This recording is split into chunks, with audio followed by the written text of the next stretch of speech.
Ce qui est normal dans une culture, peut être de la maltraitance dans une autre. Tu sais, le monde est vaste, et chaque culture a ses propres règles, ses propres traditions, ses propres normes. Ce que tu trouves normal, évident, presque banal dans ta culture peut, ailleurs, choquer, blesser, ou même être vu comme de la maltraitance. Imagine, un geste anodin pour toi peut être perçu comme un manque de respect pour quelqu'un d'autre. Une façon de parler, une manière de punir, une habitude de vie. Dans une culture, c'est considéré comme une preuve d'amour ou d'éducation. Dans une autre, c'est vu comme une humiliation ou une violence. Mais est-ce que ça veut dire que l'un a raison et l'autre tort?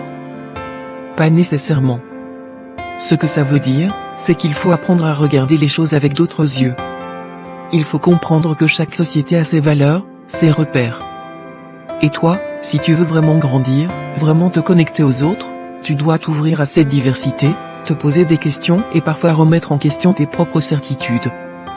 Le vrai défi, c'est ça, ne pas juger trop vite, mais aussi savoir reconnaître quand une pratique dépasse les limites, quand elle cause du tort.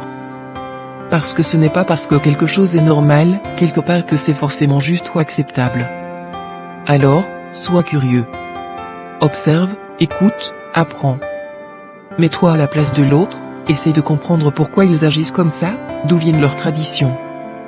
Mais en même temps, reste fidèle à tes valeurs, à ton instinct. Si quelque chose te semble cruel, si ça ne respecte pas la dignité humaine, il faut oser le dire. Tu as cette responsabilité.